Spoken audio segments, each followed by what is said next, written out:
সুপ্রিয় দর্শক, LB24 এর নিয়মিত সাপ্তাহিক অনুষ্ঠান উইকলি নিউজ ডিসকাশন শুরু করতে যাচ্ছি। প্রতি অনুষ্ঠানেই আমাদের অনুষ্ঠানে দুইজন অতিথি উপস্থিত থাকেন। আজকেও আমাদের সাথে দুইজন বিশিষ্ট সাংবাদিক রয়েছেন। আমার ডানে আছেন জনাব আহাদ চৌধুরী বাবুল এবং বামে আছেন মুশতাক আলী বাবুল ভাই। আপনাদেরকে ধন্যবাদ আমাদের অনুষ্ঠানে আসার জন্য। আজকে আমরা সংবাদপত্রের বিশেষ সংবাদগুলো নিয়ে আলোচনা করব। প্রথম যেটি আমরা আলোচনা করতে যাচ্ছি সেটি হচ্ছে ভয়ঙ্করভাবে অ্যাসিড অ্যাটাকের যে প্রচলন শুরু হয়েছে ব্রিটেনে। এই ব্যাপারে আহাদ চৌধুরী সাহেব আপনার কাছ থেকে কিছু জানতে চাচ্ছি। ধন্যবাদ আপনাকে আমাকে আমন্ত্রণ জানার জন্য। LB24 এর মাধ্যমে সবাইকে শুভেচ্ছা জানাচ্ছি। আসলে আমরা একটা লন্ডনের প্রেক্ষাপটে এই মুহূর্তে একটি আতঙ্কিত অবস্থায় আমরা বসবাস করছি। এ বিষয়ে আমার সিনিয়র সাংবাদিক মুশতাক বাবুল ভাই বিস্তারিত বলবেন। তবে আমি যে বিষয়টি আসলে আমরা যারা সংবাদ এবং গণমাধ্যমের সাথে জড়িত, গত প্রায় 3টি মাস ধরে আমরা আগুনের সাথে প্রায় নিউজগুলো আমরা থাকতে থাকতে হঠাৎ করে আবার নাইফ টাইমের অতিমাত্রায় বৃদ্ধি এবং পরবর্তীতে অ্যাসিড আক্রমণের যে হিড়িক আমরা বর্তমানে এটা আমরা দেখতে পাচ্ছি। এই বিষয়টিকে নিয়ে আমরা আসলে উদ্বিগ্ন এই কারণেই যে এই আইনটি এই অ্যাসিড অ্যাটাক, এই যে সন্ত্রাসী কর্মকাণ্ড বা এই অ্যাটাকের পরবর্তী বলবে আপনি নিজেও জানেন এবং অনেক নিউজগুলো আপনিও করেছেন। তো আমরা দেখতে পাই যে এই যে ভয়ঙ্কর এই বিষয়টি নিয়ে আমরা সবাই উদ্বিগ্ন এবং বিশেষ করে শুধুমাত্র টাওয়ার হ্যামলেটস নয়, টোটাল ব্রিটেনের দিক লক্ষ্য করা যায়, দেখা যায় যে আমরা দেখতে পাই যে প্রতিনিয়তই একটি ঘটনা প্রতিটি দিনই ঘটছে।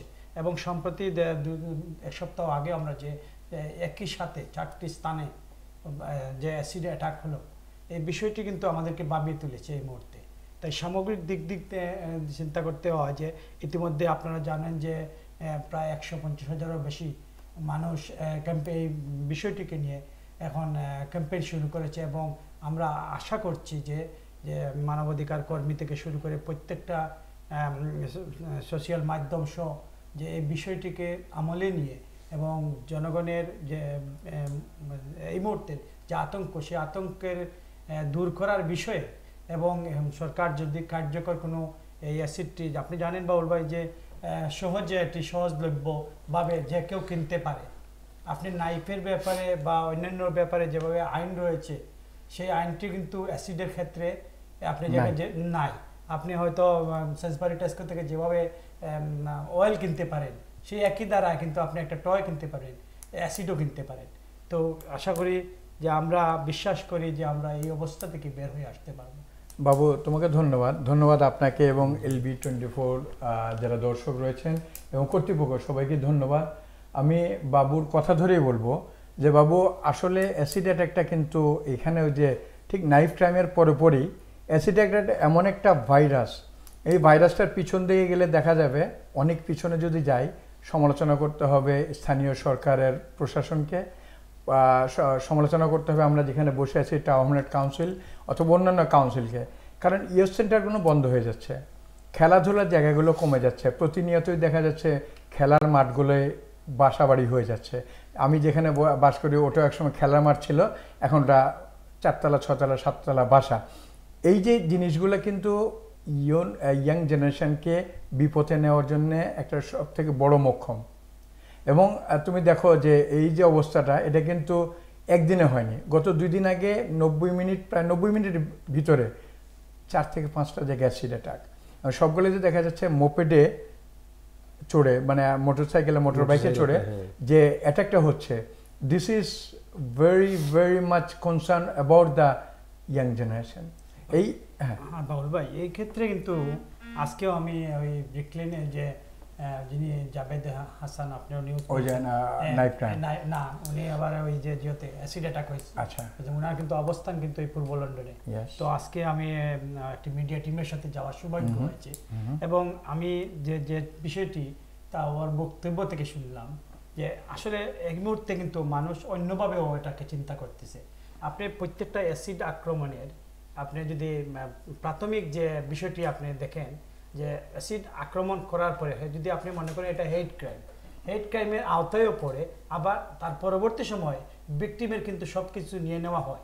এই ক্ষেত্রে কিন্তু মোটর বাইকটিও নিয়ে নেওয়া হয়েছে। অনেক ক্ষেত্রে আমরা দেখতে পাই যে মোবাইল সহ অন্যান্য জিনিসপত্র নিয়ে যাওয়া হয়। তো এই বিষয়টি কিন্তু অনেক ক্ষেত্রে দেখা যায় যে সহজে অ্যাসিড মেরে অন্যভাবে এটা একটা চিন্তায় পার পেয়ে যাচ্ছে না। এটার জন্য কিন্তু সরি বলেন না, আরেকটা ঘটনা দেখা গেছে যে গাড়ি পার্ক করে ওরা বসে আছে, পিছনে প্যাসেঞ্জার আছে, জানালাটা খোলা ছিল, ওরা আইসা অ্যাসিড মাইরা দিছে। আর এটার পিছনে কিন্তু আরেকটা জিনিস বাবু ভাই আপনাকে বলি যে এটার পিছনে আইনটা কিন্তু একটা বড় অন্তরায়। কারণ একটা নাইফ ক্রাইমের কিন্তু সাজা অনেক বড় আকারে হয়, কিন্তু অ্যাসিড অ্যাটাকের কিন্তু এই ধরনের কোনো সাজার দৃশ্য দেখা যায় না। 2 বা 3 বছর যদি সাজা হয়, সেখানে কিন্তু আপনার সেইটাকে কমে আসে 2 বছর হলে 1 বছর। এটার পিছনে অন্তরায় আরেকটা, প্লাস এটা একটা মানে ঠিক কিছুটা ওই রেসিস্ট ইয়েটা, প্লাস একজনের সাথে আরেকজন যে রেশারেশি বা যেটাকে বলে যে সাংঘর্ষিক জিনিসটা, বা হয়তো এটাকে ওই রবারিও বলা যায়। একটা মিনিক্যাব ড্রাইভার বসে আছে, জানে যে অ্যাসিড একটা মারলে তারপর তার কাছ থেকে মোবাইল এবং পয়সাগুলোগুলো নিয়ে চলে আসা যাবে। এবং যেহেতু তারা মোটর বাইক ইউজ করে, সেই হেতু তারা তার সাথে সাথেই মোটর বাইক নিয়ে চলে যাচ্ছে, যেখানে পুলিশ পৌঁছানোর আগেই ক্রাইম ঘটিয়ে তারা চলে যেতে পারতেছে। এবং সেইটি কিন্তু আরেকটা বড়, এখন সরকারের যেটা একটা সব থেকে বড় সিদ্ধান্তের সময় আসছে যে এটাকে হাউস অফ কমন্সে আলোচনা করে একটা কিছু বিহিত করা, কারণ একটা আইনে পর্যবসিত করা যে এটার একটা সর্বোচ্চ সাজা এটা হতে পারে। এবং আমার মনে হয় যে আপনিও একমত পোষণ করবে, বাবুও একমত পোষণ করবে যে এছাড়া বিকল্প, যেমন বেশ কিছুদিন ছিল নাইফ ক্রাইমটা, যেমন জামানুর আমাদের ইস্ট লন্ডনের একটা ছেলে, যে ছেলেটা কিন্তু সে কিন্তু টার্গেট না, টার্গেট হয়তো আরও কেউ ছিল, তাকে সামনে পেয়েই তার on the spot say dead. এই যে নাইফ ক্রাইম থেকে কিন্তু সে তার জীবনটা চলে গেছে। কিন্তু অ্যাসিড অ্যাটাক, আর যদি কেউ একজনকে অ্যাসিড মেরে দেয়, সে কিন্তু জীবনে মরে মানে শেষ হয়ে যাচ্ছে না, তার একটা অংশ চলে যাচ্ছে। এবং তাকে পঙ্গু করে, যে তাকে পদে পদে স্টেপ বাই স্টেপ কষ্ট দেওয়ার জন্য এই জিনিসটা, তার সারাটা জীবনই সে লাঞ্ছিতভাবে জীবনযাপন করতেছে, মানে পঙ্গুত্ব বরণ করবে। এবং মানুষের মুখের মধ্যে যদি অ্যাসিড পড়ে যায়, তাহলে আপনি মুখটাই হচ্ছে, অনেক সময় বলে তাই ইংলিশে ফেস ইজ দ্য, মানুষের মুখই সবকিছু। এখন মুখটা যদি না থাকে, মুখ থাকে না, চোখ থাকে না, তখন তার বেঁচে থাকার কোনো এই তো নাই, যে কোনই অঙ্গতে হতে পারে। বাট এক্ষেত্রে বাবুল ভাই একটু আগে একটা জিনিস বিষয়ে শেয়ার করেছেন। আসলে আমরা যারা সংবাদ কর্মী, আমরা যারা কথা বলি বা বলার চেষ্টা করি, আমরা বিভিন্ন সময়, আপনারা সিনিয়র আছেন অনেকেই, আসলে একটি চর্চা হয়ে গেছে যে আমরা কিছু বলতে চাইলেও অনেক ক্ষেত্রে আমরা বলতে পারি না, ছোট্ট কমিউনিটি। কিন্তু এক্ষেত্রে বাবুল ভাই একটি বিষয় ইতিমধ্যে উল্লেখ করেছেন যে স্থানীয় কাউন্সিল এই ব্যাপারটি নিয়ে কিন্তু অনেক সিরিজও আমরা করেছি, অনেক টক, কিন্তু এটা নিয়ে তাদের কোনো, তারা যে ওই দায়িত্বপ্রাপ্ত যে যারা আছেন, তারা মনে করেন যে পূর্ব লন্ডনটা হচ্ছে, আমি অফেন্স হিসেবে না নেওয়ার জন্য বলছি, এটা হচ্ছে দুলাইখাল। আপনি অনেকেই এখানকার জনপ্রতিনিধি অনেকেই এখানে থাকেন না, কেউ বার্কিংয়ে থাকেন, কেউ রেড ব্রিজে থাকেন। তারা মনে করে যে আমরা হোয়াইট চ্যাপেল থেকে শুরু করে এই পূর্ব লন্ডনের যে মানুষগুলো, এরা বস্তির সাথে অনেকেই এই বিহেভটুকু করেন, এই নির্বাচনের কালীন সময়ে তুলনা করেন, এদের কথাবার্তা, এদের আচরণ কিন্তু অন্যভাবে প্রমাণিত হয়। আজকে বাবুল ভাই বলেছেন যে ইয়থ সেন্টার, 18টি ইয়থ সেন্টার কার স্বার্থে বন্ধ, এই প্রশ্নগুলো বিভিন্ন সময় আমরা বলেছি। এবং সরাসরি বলার কারণে মোস্তাক আলী বাবুল শত্রু, কারণ উনি বলে দিয়েছেন আমরা যারা প্রকেটের সাংবাদিক নয়, তাদের প্রবলেম হচ্ছে আপনি আপনার এই স্টেট টক বলেন, আপনার এই ভিউ বলেন, যে আপনি বাইর হওয়ার পরেই আপনার ফোন আসবে, এক পক্ষ খুশি, অন্য পক্ষ বেজার, কারণ আপনি কথা বলেছেন। তো এই প্রসঙ্গ ধরে আমি একটু বলবো, LB24-এর যে দর্শক যিনি এই মুহূর্তে রয়েছেন, দেখছেন, আপনার কাছে অনুরোধ করব, আপনারা লাইক দেবেন, শেয়ার করবেন। আমার এই কথাকে ভালো লাগলে আপনারা শেয়ার করবেন, আর যদি ভালো না থাকে দ্বিমত পোষণ করবেন। যে আমি অনুরোধ করব LB24 কর্তৃপক্ষকে যে স্থানীয় কাউন্সিল একটার পরে একটা আপনি মেয়র এবং লিড মেম্বার যিনি রয়েছেন কমিউনিটি সেফটি, ওনাকে আমরা হাতের কাছে পাই না। কমিউনিটি সেফটি ওনাকে নিয়ে কমিউনিটি সেফটি মেম্বার এখন সম্ভবত কাউন্সিলর আসমা, আমি নাম ধরেই বলবো, এবং জন বিগস মেয়র। যেমন আপনারা তাদের কাছে প্রশ্ন ছুড়ে দিতে পারবেন যে কেন এই অবস্থা, এবং শুধু অনলি নাইফ ক্রাইম নয়, শুধু অ্যাসিড অ্যাটাক নয়, ভবনগুলো, পুরনো ভবনগুলো নিয়ে বাবু যদি আমরা প্রসঙ্গ তুলি, যে অনেকগুলো ভবন রয়েছে, আপনি নিজে নিউজ করেছেন 6টি বিল্ডিং এ এখন পর্যন্ত কিন্তু ওই বলা হয়েছে যে নিরাপত্তা, ফায়ার ব্রিগেড থেকে বলা হয়েছে, অথরিটি থেকে বলা হয়েছে তোমাদের নিরাপত্তা আছে, কিন্তু সেই নিরাপত্তার ব্যাপারটি স্থানীয় মিডিয়া কিন্তু সেভাবে মিডিয়া স্পোকম্যান আসেন না এবং সেটা বলা হয় না। হঠাৎ করে যদি একটা প্রোগ্রাম করা হয়, আপনি গতকালকে আপনিও ছিলেন, গত পরশু দিনে যে শুক্রবার পাবলিক স্পেস প্রোটেকশন অর্ডার চালু করার 24 ঘন্টার ভিতরে ব্রিকলেনে প্রকাশ্য দিবালোকে পুলিশ পাড়ির সামনে, যেখানটায় মেয়র হেঁটে গেছেন তার পিছন দিকে, যে বাংলা টাউনের গেটের পাশে, এবং অপোজিট সাইডে কিন্তু সিসিটিভি আছে, পুলিশ পাড়িও আছে, পুলিশ স্টেশন রয়েছে। অত্যন্ত দুঃখের বিষয় আমরা দেখলাম যে তো এখন পর্যন্ত কোনো গ্রেফতারও নাই, অথচ সিসিটিভিতে পুলিশের সিসিটিভি এখানে রয়েছে। তো এই অবস্থায় যদি আপনি টাউটিং বন্ধ করতে চাচ্ছেন, আপনি পাবলিক স্পেস প্রোটেকশন দিতে চাচ্ছেন একটি পর্যটক এলাকায়, অথচ কি দুঃখের বিষয় 24 ঘন্টার বিষয় মধ্যে আপনার আপনি যারা জনগণকে আইওয়াশ করলেন, সেই আইওয়াশ তো আপনার টিকল না। 24 ঘন্টার ভিতরে আমরা দুঃখজনক ঘটনাটি দেখলাম, আরেকজন তরুণের আহত হয়ে পড়ে অবস্থা, আস্তে বিশ্ব সোশ্যাল মাধ্যমের মধ্য দিয়ে আস্তে ওয়ার্ল্ড দেখছি। আমি যার জন্যই কাউন্সিলের কর্তৃপক্ষকে বলবো যে এটা নিয়ে আপনারা ডিবেট না করে এটার কাউন্সিলের যে অবস্থান কোথায়, সে অবস্থানটাকে নির্দিষ্ট করুন। লিড মেম্বার কমিউনিটি সেফটি, আপনার কি দায়িত্ব রয়েছে, আপনি কি করছেন, আপনি ট্যাক্স পেয়ারের পয়সা পাচ্ছেন, আপনাকে ভোট দিয়ে জনগণ বানিয়েছে, কিন্তু সেই ভোটের পরে আপনি জনগণের নিরাপত্তা কোথায় দিচ্ছেন, কিভাবে দিচ্ছেন, সেগুলো জনসমক্ষে এসে বলার অনুরোধ থাকবে। এবং বর্তমানে নির্বাহী মেয়র আর 1 বছর পরেই 2018 সালে নির্বাচন যখনই কাছে আসে আপনারা দুয়ারে দুয়ারে চলে যান। আমার প্রশ্ন, আমি দীর্ঘ 16 বছর এই মিডিয়া কাজ করছি, আমার প্রশ্ন হচ্ছে যে আপনি ভোটের সময় যান, এখন আপনি কোথায়? জনগণের নিরাপত্তা দিতে হলে জনগণের পাশে আসতে হবে। জনগণের নিরাপত্তা আমরা চাই। আমি একজন টাউনহাটের অধিবাসী হিসেবে আমার নিরাপত্তা আমি চাই। আমার 25 বছরের ছেলে, সে এখন বাইরে যেতে তার মা তাকে ভয় পায় দিতে, কেন এই নিরাপত্তাহীনতা? আর ঠিক নির্বাচন আসলে আপনার একটার পর একটা বলবেন। আমি কাউন্সিলর আসমা এবং জন বিক্সে, আমি LB24 এর কর্তৃপক্ষকে তাদেরকে বলবো যে আপনারা ওনাদেরকে নিয়ে এসে অনুষ্ঠান করেন এবং সেখানে কিছু মিডিয়ার কর্মীদেরকে, কারণ আমরা সরাসরি তাদেরকে যেহেতু পাই না, কিছু মিডিয়ার সিনিয়র সাংবাদিকদের নিয়ে প্রশ্নোত্তর গোল টেবিল বৈঠক করেন, যেটা থেকে কমিউনিটি লাভবান হবে, যেটা থেকে আপনি ভোটের আগে দুয়ারে দুয়ারে যাবেন। এখন কেন যাবেন না? যার বাচ্চা যাচ্ছে সেই জানে বাচ্চার কি হাহাকার। যে বাচ্চাটি জামানুরের মার বাসায় গিয়েছিলাম ঈদের পরের দিন, আপনি জনাব মেয়র, আপনি কি গিয়েছেন এরপরে কোনোদিন জামানুরের বাসায়? বা অন্যান্য প্রার্থী আপনাদেরকেও বলছে, আমি জামানুরের মাকে যখনই প্রশ্ন করেছিলাম ভাবি কেমন আছেন, তার সে কান্না যারা দেখেছেন তারা জানেন, হু হু করে কেঁদে উঠে যেন মনে হলো এখনই জামানুর হারিয়ে গেছে। তার দাদি কাটছিলেন সুপারি, তিনি সুপারি কাটা বন্ধ করে এত জোরে কান্না শুরু করলো, আমি মনে হলো যে আমি এবং আমার সহকর্মী যে আমরা যেন একটা অপরাধ করে ফেললাম। কিন্তু না, বাস্তব হচ্ছে যার সন্তান যায় সে জানে। কিন্তু যারা জনপ্রতিনিধি তাদের কি দায়িত্ব? তাদেরও তো দায়িত্ব আছে। তা আমি আশা করব খুব শীঘ্রই এই ডাকে সাড়া দিবেন নির্বাহী মেয়র, এবং নির্বাহী মেয়র সাড়া না দিলেও কাউন্সিলের যে ক্যাবিনেট মেম্বার কমিউনিটি সেফটি, আপনার অনেক বড় দায়িত্ব এটা। আপনি কমিউনিটি সেফটি নিয়ে বসে আছেন, শুধু তো আপনি ভলেন্টারি করছেন, আপনি তো বেতন পাচ্ছেন, আপনার দরকার নিরাপত্তা।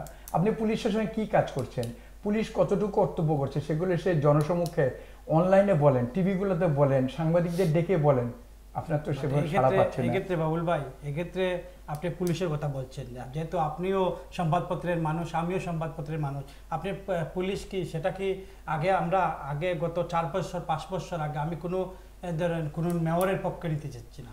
আমি একজন সংবাদকর্মী হিসাবে, একজন নাগরিক হিসাবে আমি আমার অধিকার চাই। আমার অধিকারের প্রশ্ন কিন্তু আমার আপোষ না। আমি একজন ভোটার, আমি আপনাকে ভোট প্রদান করি, আমি ট্যাক্স পে করি, আমি রেন্ট রেট দিতেছি, আমি কাউন্সিল ট্যাক্স দিতেছি, এরপরেও যদি আমার নিরাপত্তার প্রশ্নটি প্রশ্নবিদ্ধ হয় তখন তো আপনার আমার প্রশ্ন হয় যে এই টাওয়ার হ্যামলেটসের রাজনীতি দেখেন, আজকে লেবার পার্টির রাজনীতি দেখেন, আজকে বিরোধী দলের সব কার্যকর বিরোধী দল নেই। এই বিষয়টি তারা কিন্তু নির্বাচনে এই টাওয়ার হ্যামলেটসকে ডিভাইড অ্যান্ড রুলের মধ্যে কারা পালছে, কারা জনগণের মাথায় খাটাল ভাঙছে। এবং আজকে যে নিরাপত্তার বিষয়টি, আগে পুলিশ, আপনি জানেন যে পুলিশ কমিউনিটি পুলিশ যেগুলা পুলিশিং ব্যবস্থা ছিল, স্টেটে তারা হাঁটতো, সন্ধ্যার পরেও হাঁটতো, কমিউনিটির সাথে একটা সম্পর্ক ছিল। আজকে আপনি একটি ঘটনার পরে 1 ঘন্টার পরে, হাফ অ্যান আওয়ারের পরে আপনার জিও আসে, পুলিশ কল করলে পুলিশ আসে। তো পুলিশও মনে করছে যে আজকে আপনি লাফিং গ্যাসের কথা আপনিও করেছেন নিউজ, আমিও অনেকবার এই বিষয়টা নিয়ে আলাপ করছি। কিন্তু লাফিং গ্যাস আপনি যদি একটি এই মুহূর্তে ড্রাগের যে বিষয়টি, লাফিং গ্যাস কিন্তু প্রত্যেকটা দুয়ারে দুয়ারে, প্রত্যেকটা ঘরের দরজায় দেখবেন আপনি লাফিং গ্যাসের কৌটা রয়েছে। সন্ধ্যার পর থেকেই লাফিং গ্যাসের একদম মাতাল হয়ে যায় সবাই। এই যে তরুণগুলা, কারণ এটা সহজে গ্রহণ করা যায়, সহজে বহন করা সহজলভ্য, এই বিষয়টা কিন্তু কেউ আমলে নিচ্ছে না। আজকে যেভাবে আপনি লেবার পার্টি বলেন, আপনি মেয়র বলেন, ঠিক তারই ধারাবাহিকতা বিরোধী দলের অবস্থা তো আমি না বললেই হয়। বাবুল ভাই সরি, আপনার হচ্ছে আপনার কথা একটা সুন্দর জিনিস পাওয়া গেছে। আপনি বলছেন যে ওরা পার্কগুলো বন্ধ করে দিচ্ছে, ইয়তগুলা যেগুলো ইয়ত সেন্টারগুলো বন্ধ করে দিচ্ছে। এটার মানে হচ্ছে ওরা ইনডাইরেক্টলি আমাদের ছেলেমেয়েদেরকে এই পথে দাবিত করতেছে। কারণ আমরা টাওয়ার হ্যামলেটের যারা বাসিন্দা, মনে করেন আমাদের 5 জন 6 জন বাচ্চা কাচ্চা আছে, এই অনুপাতে ওরা আমাদেরকে বড় গড় দিতেছে না। এই বাচ্চারা গড়ে সবসময় থাকতে পারতেছে না, বাইরে গিয়ে একটা ইয়থ সেন্টার নাই, একটা পার্ক নাই, কিছু নাই, ওরা কি করবে? ওরা তো ওই অসৎ সঙ্গ চলে যাচ্ছে এবং সেইখান থেকে ওরা ওইদিকে ডাইভার্ট হচ্ছে। এখন ইনডাইরেক্টলি এই কাউন্সিলে এইগুলা করাইতেছে, আপনি যদি ইয়ে করেন। এবং বাবুর কথা ধরে আরেকটা কথা বলি যে লেবার পার্টি কিন্তু এখন ক্ষমতায়, ঠিক আছে, লেবার পার্টি। কারণ লেবার পার্টির পিছনে যারা, ঠিক আমরা 3 জন আমরা এখানে বসেছি, 3 জনের ভিতরে হয়তো বা একজন যদি খুব বেশি নরম হয় তখন কিন্তু সে সবসময় পিছনে থাকবে। আপনি লেবার পার্টি দেখেন, লেবার পার্টির কাউন্সিলে যে লিড করতেছে তাদের অপোজিশন নাই, অপোজিশন টুকরা টুকরা, এখানে 6 জন, ওখানে 3 জন, এখানে 9 জন, ওখানে 5 জন, বিভক্ত। এই বিভক্তির কারণে আরও বেশি প্রবলেম হয়ে যাচ্ছে। আর যদি বিরোধী দল শক্ত থাকতো, কার্যকরী বিরোধী দল থাকতো, যেমন অনেকে বলেন লুৎফুর রহমানের অ্যাডমিনিস্ট্রেশনের সময় অনেক আলোচনা, ঠিক আছে, কারণ লুৎফুর রহমানের পিছনে লেবার পার্টি ছিল শক্ত বিরোধী দল, এবং শক্ত বিরোধী দল থাকার কারণেই কিন্তু লুৎফুর রহমান সাহেব যতটুকুই করেছেন, যাই করেছেন, সেটা জনগণের বিচার, যে কতটুকু করতে পেরেছেন আমি সেখানে সে বিতর্কে যাব না বা সেখানেও যাব না। কিন্তু যে কোনো জিনিস হচ্ছে যে আর্সেনাল আর যদি সান্ডারল্যান্ড খেলা হয়, আপনি তো আগেই ব্যাটিং করতে পারেন যে সান্ডারল্যান্ড আজকে 3 গোলে হারবে, বা আর্সেনাল ম্যানচেস্টার ইউনাইটেড যদি খেলা হয়, তখন তো আপনি আর বলবেন না যে, দর্শকও বলতে পারবেন না যে কয় গোলে আর্সেনাল জিতবে বা কয় গোলে ম্যানচেস্টার হারবে। অতএব টাউন বা অন্যান্য কাউন্সিলের, যেমন নিয়ম কাউন্সিল দেখলে, নিয়ম কাউন্সিলে একক সংখ্যাগরিষ্ঠতা লেবার, যার জন্য এখন নিয়ম কাউন্সিলেই দেখা যাচ্ছে যে বছরে সব থেকে বেশি অ্যাসিড অ্যাটাক হয়, যেটা কোনো প্রকাশ পায়নি। নিয়মের মতো টাউন কাউন্সিলও লেবার মেজরিটি, এখানে বিরোধী দল বলতে এক বিরোধী দল যদি বিরোধিতা করে আরেক বিরোধী দল হাততালি দেয় যে না, বিরোধিতা হয় নাই। তো এখানে তো এটা হবেই।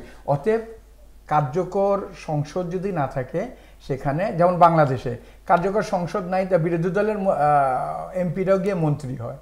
বাট এক্ষেত্রে বাবুল ভাই, আপনি যদি কার্যকর বলতেছেন, আমরা টাওয়ার হ্যামলেটসের এই রাজনীতির যদি মেরুকরণ দেখি, বিভিন্ন সময় বিভিন্নভাবে জার্সি বদল, রিসাইক্লিংয়ের যে সিস্টেম, আপনি যদি মনে করেন ধরেন টাওয়ার হ্যামলেটসের 20টি ওয়ার্ড, 45 জন কাউন্সিলর, তো 45 জন কাউন্সিলরের মধ্যে আপনি কয়জনকে পাবেন যে জনগণের পাশে আছে? আপনি গত 3 বছর, আমি নির্বাচনে দাঁড়িয়েছিলাম, গত 3 বছর আমি আমার যদি বেতনালগিন ওয়ার্ডকে যদি বিচার করি, তো জনগণের যে দাবি বা জনগণের নিকট যে ওয়াদা, সেই ওয়াদা পালনে কাউন্সিলর সম্পূর্ণভাবে ব্যর্থ। আপনি সেন্ট পিটার্স ওয়ার্ড, যে কোনো ওয়ার্ড, প্রত্যেক ওয়ার্ডে দেখা যায় যে 2-3 জন, যদি যেখানে 3 জন কাউন্সিলর, সেখানে 2 জনের অনুপস্থিত এবং আমি জানি না এরা যার কাজে ব্যস্ত, যার যে কাজে ব্যস্ত, কিন্তু সম্মানটাও নিচ্ছেন, অন্যকে সুযোগও দিচ্ছেন না। কিন্তু কাউন্সিলের আমি জানি না ক্যাবিনেটে বা অন্যান্য যে মিটিংগুলোতে আছে তারা অংশগ্রহণ করেন কিনা, কারণ তারা জনগণের নিকট কোনো জবাবদিহিতা নেই। জনগণের নিকট যখনই জবাবদিহিতা থাকবে না তখনই তো তিনি এই বিষয়টিকে রাজনীতি হিসেবে দেখছেন। এই নির্বাচিত কাউন্সিলররা নির্বাচনের পরে তো ওরা মনে মনে নির্বাচিত হয়ে গেছে, আগামী ইলেকশনের আগ পর্যন্ত এরা আর জনসাধারণের কাছে নেই। আমরা এই বিষয় নিয়ে আলাপ করব আমাদের ছোট্ট একটা বিরতিতে যেতে হচ্ছে। আমরা আবার সুপ্রিয় দর্শক একটু বাণিজ্যিক বিরতির পর আবার আমরা আসবো। এ পর্যন্ত আমাদের সাথেই থাকবেন, ধন্যবাদ। Oasis Banqueting Hall, Barking, is East London's first choice for any occasion, offering a range of services and facilities to suit your needs. Whether it's a wedding, birthday, anniversary, or religious service, 180 to 1,000 guests, you can trust us to make your event truly special. Oasis Banqueting Hall, Barking, the perfect choice for your occasion. For bookings, call 0208 594 2222. Special offer is going on at Salma Designer Abaya House. 20% discount on all our Hajj and Umrah products. 500 gram Ajwa dates are only £10. Come and receive a special offer. Salma Designer Abaya House, 118 Whitechapel Road, London E1 1JE. Police man, Jabba, তোর মা আমারে নিবার লাগে আইছে। পুলিশের মা, আমি আইয়ার। আজকে দেখি ইগোর আমার ইগোর অধিকার আমার বেশি, আমি হকর বড়। তোমরা আমারে শান্তি মতো মরবার দিতায় না, বুঝছি। ব্যারিস্টার মালিক সাহেবরে খবর দাও, উইল বানাইতাম। দেখলা তো উইল বানাইলে কি অবস্থা হয়, আজকেই উইল বানাও, টাইম ওয়েস্ট করবা না। স্বাস্থ্যসম্মত উপায়ে প্রস্তুত প্রিমিয়াম কোয়ালিটি পরোটা শাহানা পরোটা, আপনার নিত্যদিনের পছন্দের খাবার। শাহানা পরোটা এখন ব্রিটেন ও ইউরোপ জুড়ে সর্বত্র পাওয়া যাচ্ছে। Sasco foods UK limited 0208 591 6043। PCO claims mini cab ড্রাইভারের বিপদর বন্ধু। গাড়ি অ্যাক্সিডেন্ট করিয়া জবলেস হওয়ার দিন শেষ। জাস্ট ওয়ান ফোন কলে পিসিও ক্লেইমস আপনারে দিতে পারে 24 hours recovery, immediate replacement car, storage and repair service. 020 7791 7799। ইমন,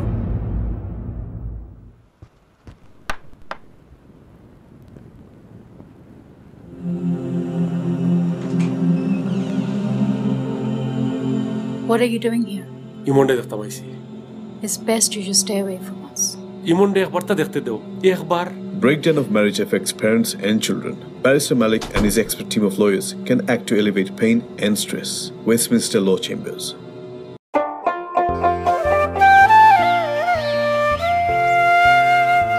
সোনার দেশের সোনার মাটি লিশরুই কাতলে রে, অন্তর টানে সেই মাটির ঘ্রাণে, নদীর তাজা মাছেতে অন্তর টানে সেই মাটির ঘ্রাণে।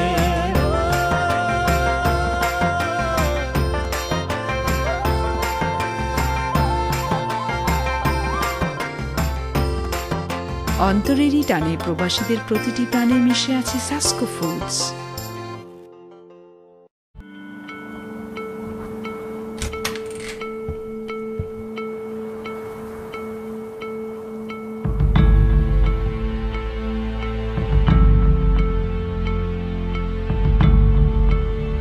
Mom, isn't Dad come back home?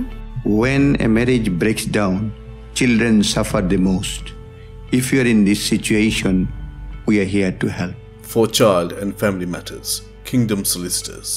Hello there. Legal Taxi's mobile app is an amazing cloud-based taxi booking solution. The taxi drivers and passengers can access this application anytime and anywhere. Are you waiting on the road or trying to call up a taxi? Well, don't waste your precious time anymore. And now, you can book your taxi at ease. Do you want to know how? It's so simple. Download the Legal Taxis app from the App Store in your smartphone. Register your details with your mobile number or log in directly with your Facebook account. Enter the location manually or drag the balloon where you want the pickup and drop to happen. Legal Taxis application fetches your location automatically and shows the taxis nearby.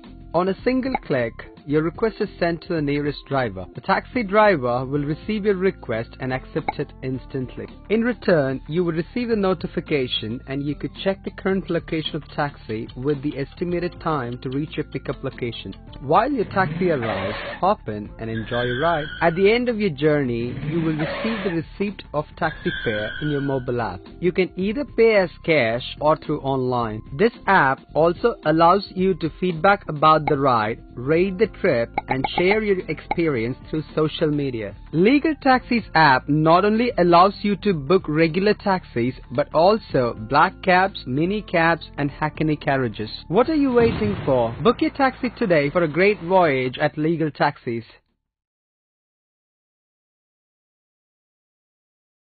Oasis Banqueting. সুপ্রিয় দর্শক, বিরতির পর আবারও আমরা ফিরে আসলাম weekly news discussion অনুষ্ঠানে। বিরতির পূর্বে আমরা আলোচনায় ছিলাম অ্যাসিড অ্যাটাক নিয়ে এবং টাওয়ার হ্যামলেটসের বিভিন্ন সমস্যাদের নিয়ে। এখন আমরা একটু চলে যাচ্ছি বাংলাদেশের দিকে। বাংলাদেশের দুইটি বৃহত্তর দলের মধ্যে একটি দল ক্ষমতায় আছে, আরেকটি দল বিরোধী দল। জাতীয়তাবাদী দলের নেত্রী বেগম খালেদা জিয়া আগামীকাল লন্ডনে আসিতেছেন। এই সম্পর্কে বাবু ভাইয়ের কাছ থেকে কিছু জানতে চাইতেছি। ধন্যবাদ। সচরাচর আমরা বাংলাদেশি পলিটিক্সকে বা বাংলাদেশি রাজনীতি থেকে আমরা দূরে থাকার চেষ্টা করি একজন সংবাদকর্মী হিসেবে, কিন্তু যেহেতু একজন মিডিয়া কর্মী হিসেবে আমাদেরকে এই সংবাদগুলো আমাদেরকে করতে হয়, সেহেতু বাবুল ভাইয়ের মতো আমিও গতকাল থেকে আমরা এই লন্ডনের প্রেক্ষাপটে জানি যে একটি বিষয়ে বলা হচ্ছে যে শনিবারে তিনি আসছেন, একটি বিষয়ে বলা হচ্ছে যে তিনি রবিবারে আসছেন। যদিও আমরা জানি যে তিনি রবিবারে আসছেন, কিন্তু এই বিষয়টি আমি এই মুহূর্তে বলতে চাচ্ছি রবিবারে আসতেছেন, আরব এমিরেটসের ফ্লাইটে অলরেডি ফ্লাইট হয়েছে এবং আগামীকালকে তিনি সকালে আসবেন।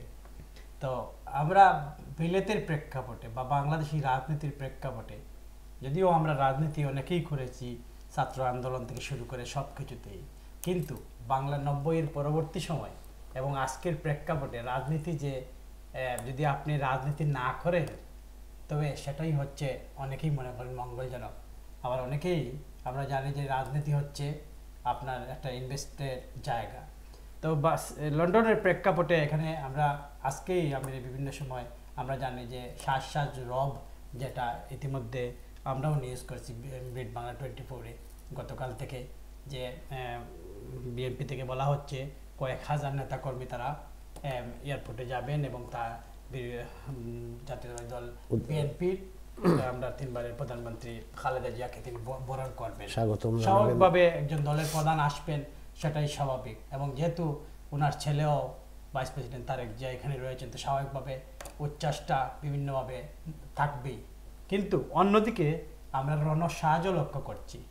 আজকে বিকেল পর্যন্ত আমরা জানার চেষ্টা ছিল যে আওয়ামী লীগ বরাবরই আমরা এই সংস্কৃতিটা বিলেতের ক্ষেত্রে দেখি, বাবুল ভাইও জানেন যে আমরা ডিম সংস্কৃতি, এ নিয়ে আমি নিউজও করেছি অনেকবার, যে ডিম সংস্কৃতি হচ্ছে এই কারণে বলা হয় যে ব্রিটিশ পুলিশও জানে যে আওয়ামী লীগ বিএনপি যেখানে অবস্থান করবে সেখানে ডিমের কিন্তু কাটতে থাকবেই। ডিম সস্তা বইল নাকি, ডিম তো খুবই সস্তা। সেখানে কিন্তু আমাদের প্রতিবাদের ভাষা হচ্ছে ডিম, আমরা ডিম চোরাচুরি করি এবং সেটা মূলধারার রাজনীতি, মূলধারার আমরা বিভিন্ন সংবাদ মাধ্যমেও বিভিন্ন সময় উঠে এসেছে। তো রণসাজ এই কারণে বলছি, একটু আগেই আমরা একটি সূত্র নিশ্চিত করেছে যে সকাল 7টার ভিতরে যুক্তরাজ্য আওয়ামী লীগের বিশাল বহর নিয়ে তারা কালো পতাকা। আচ্ছা, তাহলে আমার বাবুর কাছে আমার একটা প্রশ্ন, যে তাই যদি হয় যে আওয়ামী লীগ যাবে, আওয়ামী লীগ কেন যাবে? তারা তো মুখে স্বীকার করে না যে বিএনপি ক্ষমতায় নেয়, বিএনপি বিরোধী দলও না, তো খালেদা জিয়াকে প্রোটেকশন দেওয়ার জন্য কেন যাবে? কেন যাবে, এই কেনর উত্তরটি তো আমিও আপনার নিকটও খুঁজতে পারি। কারণ হচ্ছে এই সংস্কৃতিটা কিন্তু আওয়ামী লীগ হয় যখন বিএনপি ক্ষমতায় থাকে তখন কিন্তু আওয়ামী লীগ লালন করে, আর আওয়ামী লীগ যখন ক্ষমতায় থাকে তখন সেটা বিএনপি লালন করে।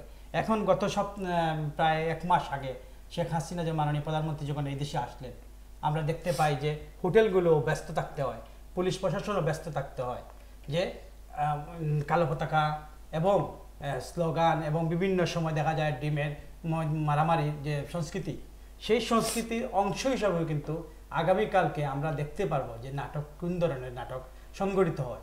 কারণ আমরা কিন্তু বিলতির মতো একটি বহুজাতিক সংস্কৃতি থেকেও আমরা কিন্তু আমাদের অভ্যাসটুকু বদলাতে পারিনি।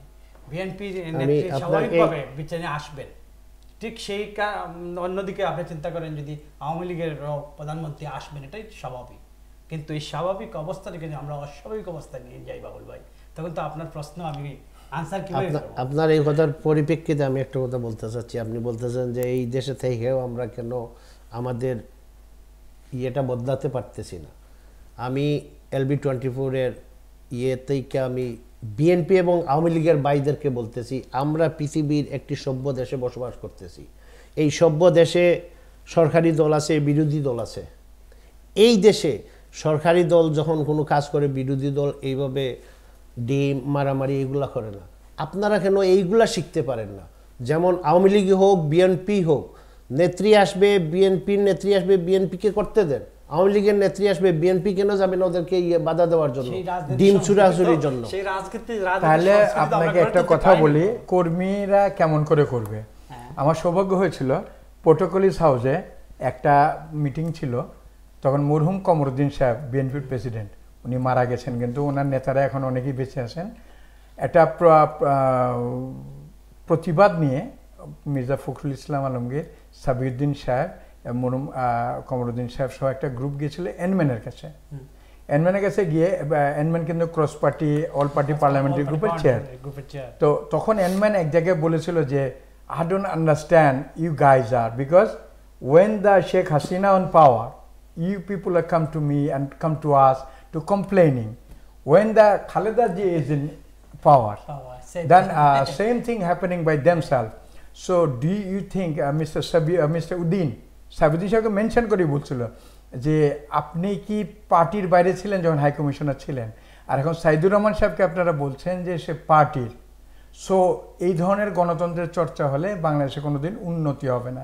তো এটা আমাদের বাংলাদেশে, আমার কাছে মনে হয় যে আমরা যদি এই দেশে থেকে বাংলাদেশি রাজনীতি না করে, আমি বাংলাদেশের যারা রাজনীতি করেন যদি কেউ এই মুহূর্তে অনলাইনে থেকে থাকেন, আপনাদের শ্রদ্ধা রেখে বলছি যে বাংলাদেশি রাজনীতি এত সময় অপচয় না করে আপনারা যদি মূলধারা রাজনীতি, লেবার পার্টি, কনজারভেটিভ পার্টি রাজনীতি করেন, আমার কাছে মনে হবে যে 3 জন মহিলা এমপির পর আমরা এমপি পেতে বেশি দেরি করতে হবে না। কিন্তু আমরা তার থেকে বেশি সময় দিচ্ছি বাংলাদেশের রাজনীতিতে। কিন্তু দেখেন, বাংলাদেশের রাজনীতি ডুয়েল সিটিজেনশিপের বিল যদি পাস হয়, আপনি কি ওখানে এমপি হতে পারবেন আপনার লাল পাসপোর্ট রেখে? What's the benefit? নো। ঠিক এখানে যখন আসবে একদল আরেক দলকে ডিম মারবেন, এছাড়া আর কিছু না।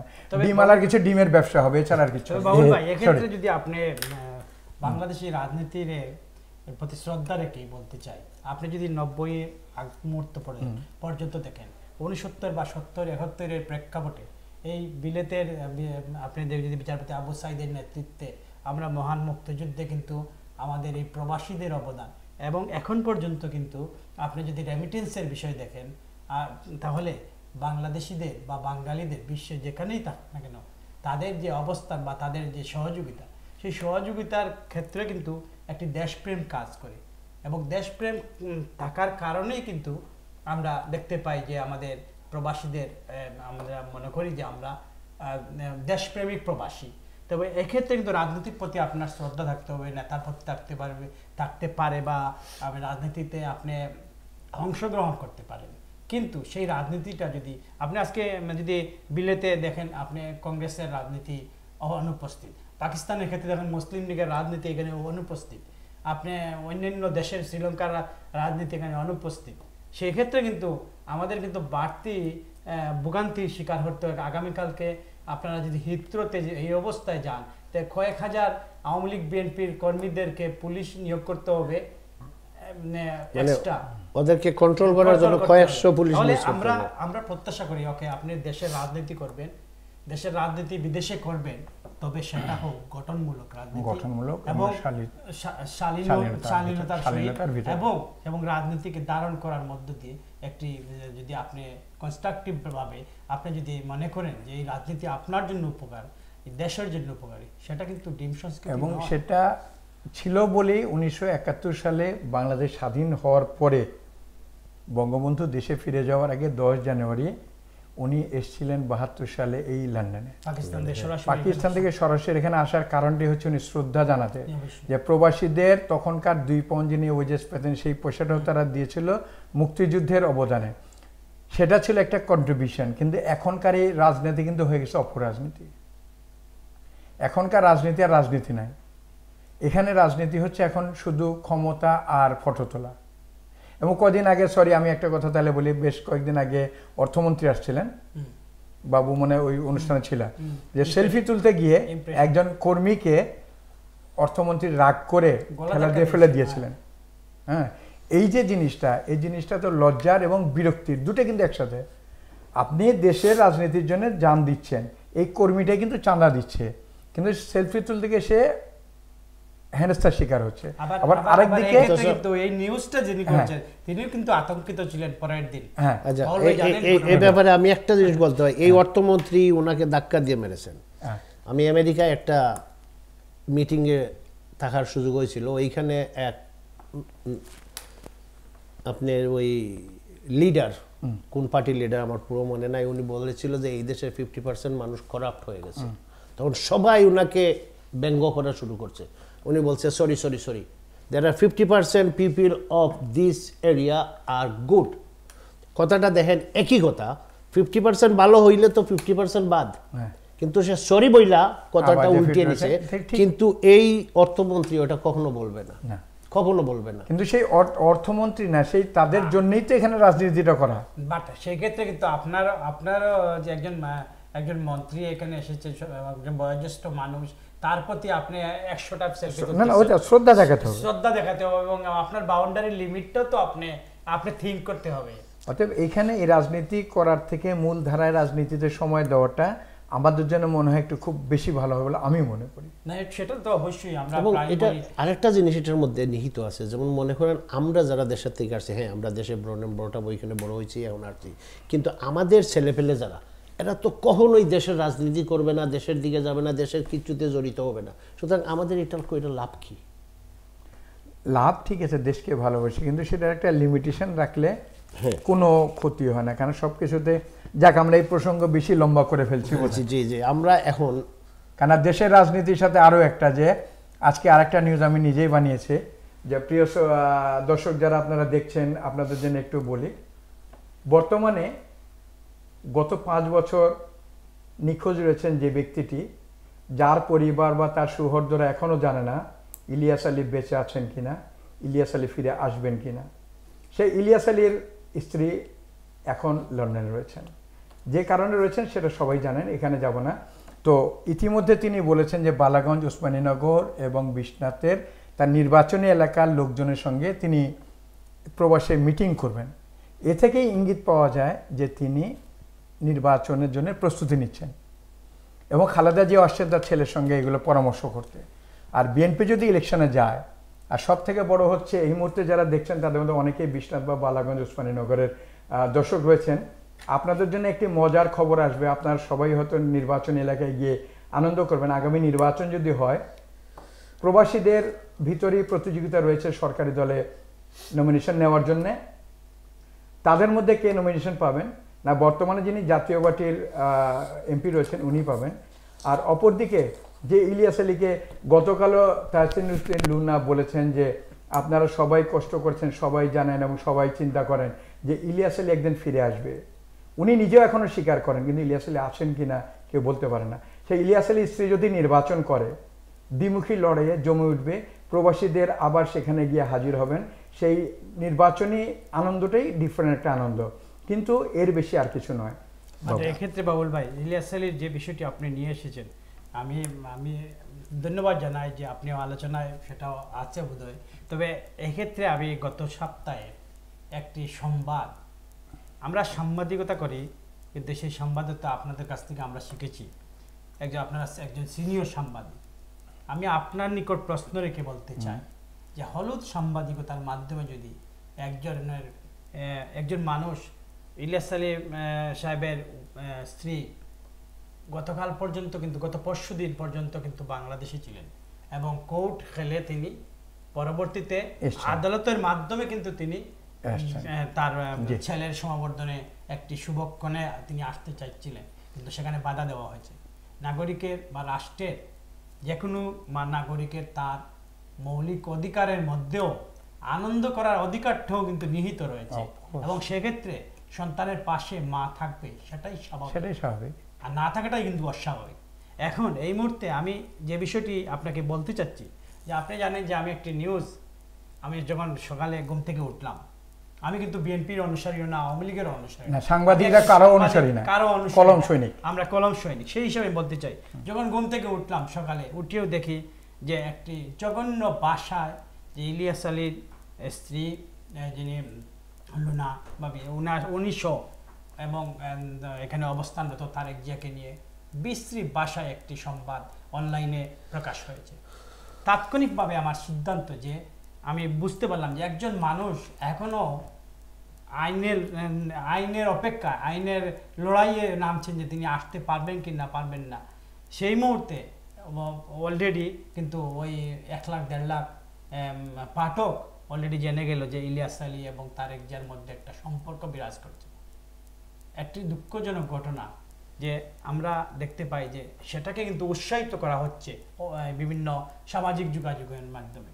কিন্তু আমার কথা হচ্ছে, আমরা সাংবাদিক, আমরা সমাজের অনেক ক্ষেত্রে বলা হয় আলোর দিশারি, দর্পণ বা আয়না, কিন্তু সেই ক্ষেত্রে প্রতিবাদের ভাষাটা হওয়া উচিত যে আমরা একজন মানুষের কলঙ্ক লেপে দিচ্ছি, অথচ আমরা সেই নিউজে দেখলাম যে রিয়াকশনটুকু দেখলাম যে অনেকেই এখানে বিরোধী দল করেন, আওয়ামী লীগ করেন বিভিন্নভাবে, কিন্তু সেই প্রতিবাদের জিনিসটা, প্রতিবাদের বিষয়টা যদি আপনি যদি সোশ্যাল মাধ্যমে, আজকাল কিন্তু সোশ্যাল মাধ্যম অত্যন্ত শক্তিশালী একটি প্ল্যাটফর্ম, কিন্তু সেই প্ল্যাটফর্মে মিথ্যাভাবে সংবাদ পরিবেশন করার যে প্রতিবাদ, সেই প্রতিবাদটি কিন্তু সেভাবে হয়ে ওঠেনি।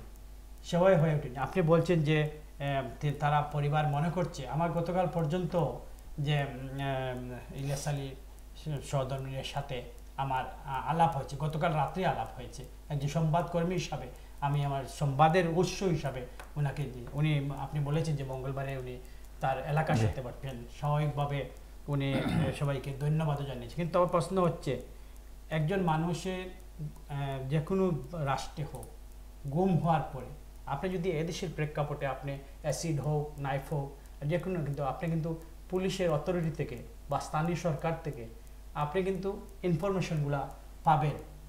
কিন্তু সেই ক্ষেত্রে একজন সচেতন মানুষ হিসাবে আপনি কি মনে করেন এই যে ইলিয়াস আলীর গুম হওয়ার এতটা বৎসর এখন পর্যন্ত, কিন্তু আজকের পর্যন্ত, কিন্তু আগামী মঙ্গলবার পর্যন্ত কিন্তু এই বিষয়টা কিন্তু কমিউনিটিতে আলোচিত হচ্ছে যে ইলিয়াস আলীর গুম হওয়ার রহস্য এবং গুম হওয়ার পরবর্তী সময় সরকারের যে বক্তব্য, এখন কিন্তু কোনো বক্তব্য পাওয়া যায়নি। সেই ক্ষেত্রে একজন মানুষ তো রাজনৈতিক অধিকার, সে বিরোধী দল করতে পারে, সে আপনার মতের বিরুদ্ধে যেতে পারে, কিন্তু তাকে তো এই গুম হওয়ার যে স্বাভাবিক মৃত্যুর যে গ্যারান্টি, সেটা তো তার পরিবার আশা করতে পারে না। একজন গুম মানে একজন মৃত্যু হতে পারে, অ্যাক্সিডেন্ট হতে পারে, এখনো তার পরিবার বা এখনো জনগণ জানে না সে মৃত না মানে জীবিত। আর এখন থেকে তুমি একটু আগে বলছো, কিন্তু 5 বছরের উপরে, প্রায় 5 12 60 62 মাস, 5 বছর 2 মাস, 2012 সালের এপ্রিল মাসের 17 তারিখে তিনি গুম হয়েছিলেন। আর আজকে জুলাই মাসের 15 তারিখ, প্রায় 5 বছরের পরে আরো 2 মাস পার হয়ে গেছে, এখনো কিছু হয়নি। অতএব এখানে আমি একজনের কোট করব, যেদিন ঠিক এপ্রিলের 17 তারিখে উনি গুম হয়েছিলেন, 19 তারিখে আমি তখন চ্যানেলেসে কাজ করি, চ্যানেলেসের পক্ষে একটা নিউজ করার জন্য বের হয়েছিলাম। কোনো একজন খুব ভালো একজন কমিউনিটি নেতা বলেছিলেন যে আপনার পকেট মারা গেছে, ওয়ালেট লস্ট হয়ে গেছে, আপনি কি মনে করেন ওয়ালেটে যা ছিল সব ফেরত পাবেন? আমি হয়তো ওয়ালেট নাও পেতে পারি, ওয়ালেট হয়তো আপনি পেতে পারেন, একজন ভালো মানুষ যদি হয় ওয়ালেটের সোর্সটা দিবে, কিন্তু ওর ভিতরে কার্ড বা পয়সা যেগুলো থাকে সেগুলো আপনি ফেরত পাবেন না। তো sorry to say Ilias Ali ভাই গুম হয়ে গেছে। আমার কাছে মনে হয় না ইলিয়াস আলী ভাই ফিরে আসবেন। ওনার প্রতি শ্রদ্ধা রেখেই বলছি, এখনো সবাই আশায় আছে ইলিয়াস আলী ফিরে আসবেন।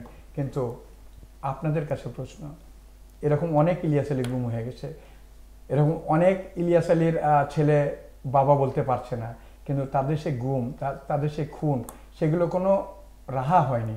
অতএব সুষ্ঠু রাজনীতি, সুষ্ঠুভাবে মানুষ বেঁচে থাকুক, এটাই বাংলাদেশের জনগণ চায়। আমরা এই প্রবাসের থেকেও আমরা ব্রিটিশ বাংলাদেশি কেন বলি, এখন আমরা বাংলাদেশি। এই ধরনের স্বাধীনতা আমরা সবাই চাই বাবু। বাট আরেকটি বিষয় আমি আপনার সাথে একমত, স্বাভাবিক মৃত্যুর গ্যারান্টি আমরা সবাই চাই, সেটা বাংলাদেশে হোক যেখানে হোক, বা একটি পরিবার অবশ্যই জানতে চাইবে যে আমার বাবা কোথায়। সেটা সরকারের নিকট, কিন্তু সেই বিষয়টি হচ্ছে রাষ্ট্র তার নিরাপত্তা দিবে।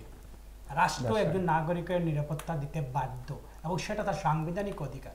সেই অধিকারের প্রশ্নে যখন বারবার আপনি আশ্বস্ত করছেন, কিন্তু পরবর্তীতে আমরা যে কোনো এখনই যদি মামলা বিরোধী দলের বা সরকারি দলের বা বিরোধী দলের যদি বিভিন্ন রাজনৈতিক হয়রানিগুলো মামলাগুলো দেখি, সেক্ষেত্রে আমি দেখি যে আপনি যদি সরকারের দলের হন বা ছাত্রলীগ হন বা অন্যান্য দল হন, একই অবস্থান, ঠিক তারই ধারাবাহিকতায় আপনি বিরোধী দলের হন, সেটা বিরোধী দল গৃহপালিত হোক আর এমনি বিরোধী দল হোক, সেক্ষেত্রে কিন্তু অন্য আচরণ।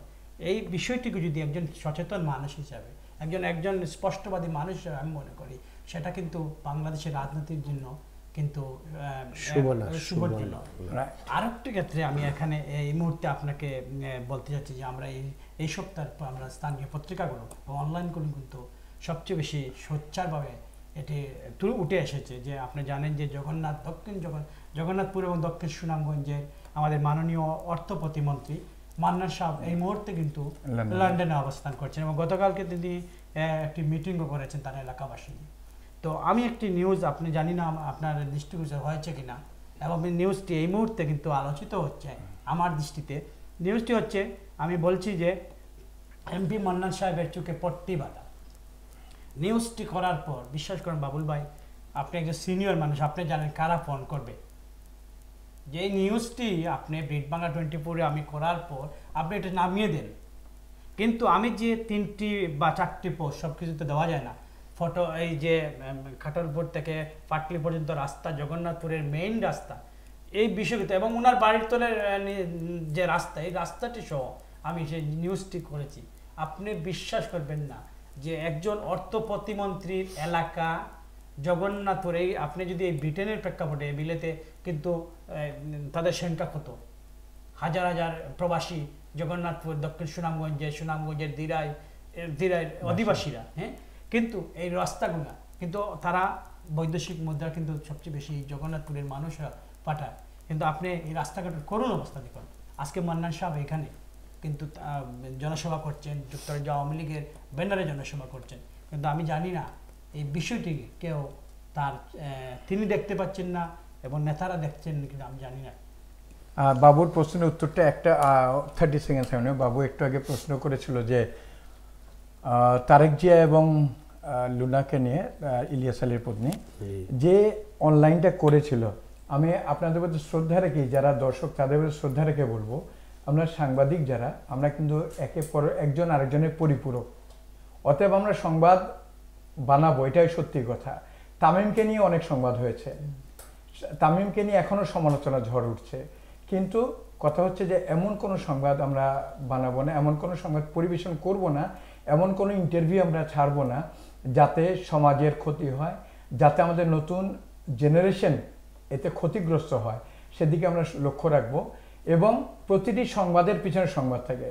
তামিমকে নিয়ে অ্যাসিড অ্যাটাক বলছে অনেকে, আমি তামিমের খুব কাছাকাছি, তার চাচা তাদের সঙ্গে খুব কাছাকাছি, কিন্তু এখনো এখানে সঠিকভাবে বলা যাচ্ছে না যে তামিম যে অ্যাসিড অ্যাটাকের কারণেই চলে গিয়েছে, কারণ এটা কিন্তু সংবাদ, তাতে তামিম প্রতিবাদ করছে না, শুধু বলছে, কিন্তু এতে তার কোনো ক্ষতি হচ্ছে না। যদি এখানে হতো, আমি আপনাদের প্রতি শ্রদ্ধা রেখে বলছি, যেখানে যদি বলা হতো যে পরকীয়া প্রেম, তামিমের পত্নীর সাথে পরকীয়া প্রেম বলে যদি কোনো সংবাদ করত, সরাসরি তামিম সেটাকে নিয়ে কোর্টে তুলতে, এতে কোনো সন্দেহ নেই। অতএব আমরা এমন কোনো সংবাদ পরিবেশন করব না যে সংবাদটি পরিবেশন করছেন তিনিও আমাদের একজন সহকর্মী, আমার সহযোদ্ধা, আমারই একজন জুনিয়রই হোক, আমার সমসাময়িক হোক একজন। তাই আমার অনুরোধ থাকবে একজন সিনিয়র সাংবাদিক হিসেবে বলেন আর মিডিয়া কর্মী হিসেবে এই ধরনের সংবাদ আমরা পরিবেশন না করি, নতুন প্রজন্ম বা নতুন সাংবাদিকরা এগুলো থেকে না শিখুক। ভাইয়া আপনার কাছে আবার বাবু ধন্যবাদ। আমরা অনেকক্ষণ আলাপ করলাম এবং আমরা এখন আবার চলে আসতেছি টাওয়ার হ্যামলেটসের দিকে। আপনি আলাপ করছিলেন যে ইলেকশনের আগে ছাড়া কেউ থাকে না, কিছুদিন পর আবার 2018-এ মেয়র ইলেকশন আসতেছে। এই মেয়র ইলেকশনে পার্টিগত ক্যান্ডিডেট আছেন এবং শোনা যাচ্ছে যে 2জন স্বতন্ত্র প্রার্থীও আছেন। এই সম্বন্ধে একটু আলাপ করে যে স্বতন্ত্র প্রার্থী উনাদের কি অবস্থা। আমরা দেখলাম ওই জাতীয় নির্বাচনে 2জন স্বতন্ত্র প্রার্থীর কি মানে পড়ে যায়, এটা এইভাবে কিছু বলেন আপনি। আচ্ছা, এটা বলতে গেলে কিন্তু অনেক লম্বা ঘটনা। ধন্যবাদ। এটা নিয়ে আমি LB24 কর্তৃপক্ষকে আমন্ত্রণ জানাবো। নির্বাচনের আর কিন্তু 1 বছরও নেই, প্রায় 10 মাস। একটি শিশু জন্ম নিতে যে সময়টা থাকে সেটুকুই। এখন সবাই দৌড়াদৌড়ি করছেন, দৌড়ঝাঁপ করছেন, দরজায় দরজায় যাবেন। তো আমি LB24 অবশ্যই এ নিয়ে আরও সিরিজ আলোচনা হবে। তা আমি ছোট্ট করে আপনাকে বলি যে প্রিয় দর্শক যারা আপনারা এই মুহূর্তে আমাদের সঙ্গী হয়ে রয়েছেন, আপনাদের কাছে প্রশ্ন, ধানের শীষ আর নৌকা দুটি, নৌকায় ধানের শীষ উঠবে না নৌকা থেকে ধানের শীষ নামবে, এটা হলো বাংলাদেশের প্রসঙ্গ। আর যদি এদেশের প্রসঙ্গ হয়, গোলাপ ফুল ভালোবাসেন না মশাল ভালোবাসেন। কিন্তু আর যদি স্বতন্ত্র হয় তাদের কিন্তু আলাদা মার্কা থাকে। কিন্তু স্বতন্ত্র নয়, বিরোধিতার জন্য বিরোধিতা নয়, আসলে আমরা চাইবো যে কমিউনিটির ভালো হতে হলে দেখতে হবে যে কোন দিকে। আপনি একটু আগে বলেছেন যে এমপি ইলেকশনে, এবং এমপি ইলেকশনের সময় আমি জানতাম যে এই ধরনের রেজাল্ট হবে, আমি 90% কনফার্ম ছিলাম। বর্তমানে এমপির সঙ্গে আমার অনেকবার কথা হয়েছে, সে কিন্তু মনে করতো আমি তাকে সান্ত্বনা দিতাম। আমি বলতাম যে না, স্বতন্ত্ররা এইভাবে সংগঠিত না হয়ে এলোমেলোভাবে গেলে কোনো দিনও আপনার এগিয়ে যাওয়া যাবে না। এখন যদি কেউ মনে করেন যে লুৎফুর রহমান সাহেবের সময় একটা ছিল, লুৎফুর রহমানের পিছনের ঘটনা দেখেন, লুৎফুর রহমানের সঙ্গে অবিচার হয়েছিল। লুৎফুর রহমান সাহেবের পিছনে অবিচার হওয়ার পরে তার একটা কথা আছে, খবরের পিছনের খবর, সেদিকে আপনারা চেয়ে দেখেন। তাই টাউনের পাশে যারা এই মুহূর্তে আপনারা রয়েছেন, আপনাদেরকে বলবো, আপনাদের সম্মিলিত প্রচেষ্টায় ঐক্যবদ্ধভাবে একটা সুন্দর বিরোধী দল আসবে, বর্তমান মেয়র ইলেকশন করবেন, সেই ইলেকশনটা হবে সুষ্ঠু। কারণ টাউনহাটের বর্তমানে যে এমপি ব্যাটলিংয়ের বউ থেকে পাশ করেছেন, গতবারের থেকে 11,000 ভোট বেশি পেয়েছেন। আবার যিনি নির্দলীয় ছিলেন আজমল মশহুর সাহেব, তিনি একবার কিন্তু ইলেকশন করে 10,000-এর উপরে ভোট পেয়েছিলেন। এবারে তিনি 4,000-ও পাননি, 4,000 থেকেও কম। এবং সেখান থেকে কনজারভেটিভ পার্টি কিন্তু দ্বিতীয় স্থান নিয়েছেন। কিন্তু দৃশ্যত কনজারভেটিভ পার্টির কোনো প্রচারণা ছিল না। এই জন্যে আপনাদের কাছে আমার কথা, এই জন্যে আপনাকেও বলবো যে একটা পার্টি কিন্তু স্তম্ভ, এবং পার্টি যদি নাও থাকে, স্বতন্ত্র 2জন যদি একজন হয়, 3জন যদি একজন হয়। আপনার কথা একটু বলতেছি, গত ইলেকশনে মশরুর সাহেব পেয়েছিলেন, আজমল মশরুর সাহেব পেয়েছিলেন 10,000-এর উপরে, কারণ তখন তিনি একটা পার্টি। আমি তো সেটাই বলছি যে এইবারও দেখেন, ঠিক রুশনারা 42,000 পেলেও কনজারভেটিভ পার্টি পেয়েছে 7,000, কিন্তু তার কিন্তু অত ক্যাম্পেইন ছিল না। তার কিন্তু হোয়াইটচ্যাপেল স্টেশনের সামনে কোনো লিফলেট ছিল না, তার কিন্তু ওই ব্যাটলিংয়ের স্টেশনে কোনো লিফলেট ছিল না। তারপরে কেন পার্টির একটি স্তম্ভ ডিফারেন্ট। তবে 2জন স্বতন্ত্র হলে 2জনের কিন্তু পার্টির একটা বেস ছিল বা এখনও আছে। আমি এখনও বিশ্বাস করি যে ঐক্যবদ্ধভাবে যদি একটা কিছু হয় তাহলে হয়তোবা, কারণ আপনি গতবার মেয়র ইলেকশন দেখেন, রাবিনা খান কত পেয়েছিল? হ্যাঁ, প্রায় হ্যাঁ 27,000। ও তো কারণ হচ্ছে 5 থেকে 7,000 ভোট ডিফারেন্স ছিল, তাও সেকেন্ড চয়েসে গিয়ে জন বিক্স এগিয়ে গেছে। অতএব এখন যদি 2জন 2 দিক থেকে আসে কি হবে, সেই ভোটটাই তো ভাগ হবে। সাদারা এসে কিন্তু ভোট খুব একটা দেবে না। এক্ষেত্রে বাবুল ভাই আমি অন্যভাবে বলতে চাচ্ছি আর কি, যে আপনি সুন্দরভাবে উপস্থাপন করেছেন, সেটা আপনি মূলধারা টাচ করেছেন। বা রুশনাল আলীর যে গত সাধারণ মধ্যবর্তী নির্বাচন, আমরা যে স্ন্যাপ নির্বাচন ইলেকশন বলছি, সেটা কিন্তু জেরেমি করবিনেরও একটা ক্যারিসমেটিক লিডারশিপ এবং মানুষের ওই যে পরিবর্তনের যে স্বপ্ন, সেই স্বপ্নটা কিন্তু টাচটা কিন্তু ইংল্যান্ডের সব জায়গায় হলেও ঠিক আছে, সেটা কিন্তু টাওয়ার হ্যামলেটসে একটা অভূতপূর্ব নাড়া দিয়েছিল। নাড়া দিলেও বাবু, কিন্তু কথা হচ্ছে যে রোশনা আলী গতবার যে ভোট পেয়েছিল, বাট অন্য অর্থে রোশনা আলী তিনি কিন্তু দুইবারের আগে নির্বাচিত, আগের দুইবার এমপি, এবং লেবার পার্টি টাওয়ার হ্যামলেটস তৃণমূলে পাবেই, মানে এটা বেস থেকে শুরু করে এখানে একটি আমরা যারা এথনিক মাইনরিটি বলি, আমাদের একটা আবাসস্থল এই টাওয়ার হ্যামলেটস এবং এই পূর্ব লন্ডনের রাজনীতি কিন্তু লেবার পার্টিকে মাইনাস করে কোনো অবস্থায় সম্ভব নয়।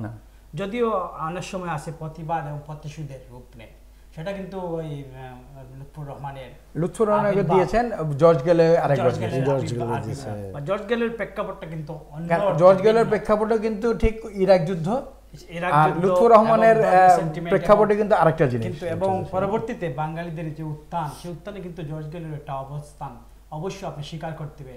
একজন রাজনীতিবিদকে যদি আপনি সম্মান না করেন তা আপনি সম্মান পাবেন না। তখন কিন্তু জর্জ গেলে সেটা বলছিল যে একজন বাঙালির দুয়ার ওপেন করতে হলে, ওপেন করার জন্য আমি একবারই থাকবো, এবং তিনি কথা রেখেছেন। তা পরবর্তী সময় আমরা দেখি, কিন্তু আজকে আপনি বলতেছেন যে মূলধারা থেকে বিচ্ছিন্ন না হয়ে আপনি কিন্তু আবার সেটাও বলছেন যে যদি তারা ঐক্য হয়, যদি শব্দটা তখনই আসে যখনই জনগণ তার সুযোগ সুবিধা, জনগণ তার বিভিন্ন যে মৌলিক দাবিগুলো ব্যর্থ হয়, তখনই কিন্তু আপনি ঐক্যবদ্ধ প্রয়াস লক্ষ্য করা যায়। সেই প্রয়াসটি কিন্তু রাবিনা খান 87,000 ভোট, সেটা কিন্তু আপনি আমলে নিতে হবে।